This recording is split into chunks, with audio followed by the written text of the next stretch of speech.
Just, we got an email today, I don't know if anyone else got it, from Turnitin making the new plagiarism framework integration available. They kind of left it a bit late. Semester starts in 2 weeks. But we are, I emailed them back and said, does it run with the current LTI integration? And she said, absolutely, you can have both going at the same time. So we are considering making it available, to half a dozen academics who are a bit more adventurous. To me, it's a much better integration. They say it's now out of beta. So yeah, I don't know if anyone else got that invite, but we're possibly going to run a little trial. So we can report back on that. So it's Mark here from Adelaide University. We've been beta trialling it for the last couple of months. Okay. So it seems to in itself work. We haven't had any problems with it.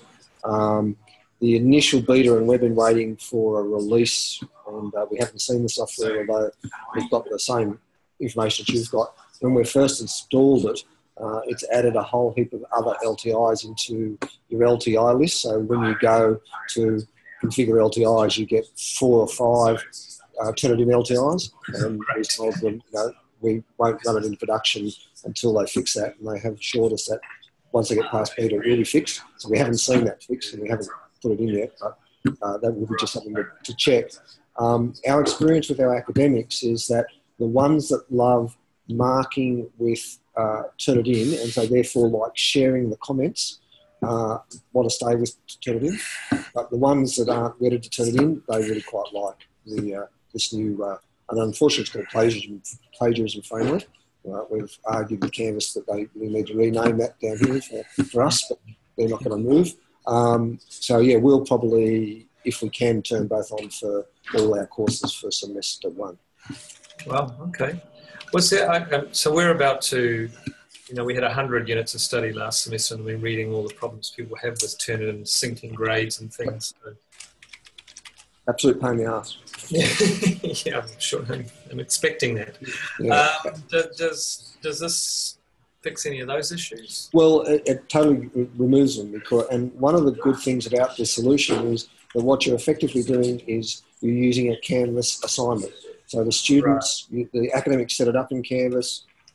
There's an extra configuration step to put the originality statement coming back in that setup. But when the students submit, they submit to Canvas. The assignment is stored in Canvas, and a copy is sent to Turnitin. And then the originality statement is returned to Canvas. And so the academic then goes in Canvas into SpeedGrader and sees the originality report in there. So you're effectively not using Turnitin to do the marking and storing all those marks, so you don't have any of the sync problem.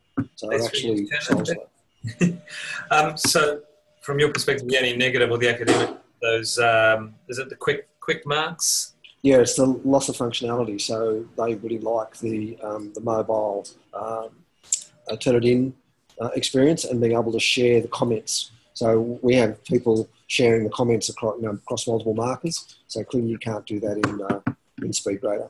And so once you move to the new framework, that's gone.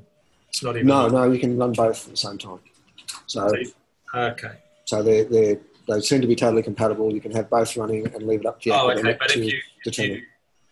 So if you turn off the LTI, this new plagiarism framework, that's not even an option. So if you've got Turnitin running at the moment, then you need to install a new Turnitin LTI to get the framework working. And as I said, when we first did that in beta, they gave us what ended up with was multiple LTIs, and you have to pick the right one. They're telling us that there'll just be the 2. There'll be the one for the standard, and there'll be the one for the plagiarism framework. And so it'll require you to tell your academics that if they want to set up the external tool one, that they have to pick the right one. And so it's going to be a naming thing. You're going to have to name the LTI so that they pick the right one for the external tool. The internal tool, they don't really pick anything. It's just there, so they don't have to worry about it. So it's a little bit of common stuff that you're going to have to deal with. I think my preference would be to just give the new one and not an option. I would agree. If we had never use Turnitin, I would turn off the external one and only have it internally. But it's a feature that our academics are used to. If I turned it off, I'd get yelled at. If they're only a bit earlier, we could just say, oh, that's just Canvas. You don't have it anymore. So. Okay, thanks. That's been really helpful.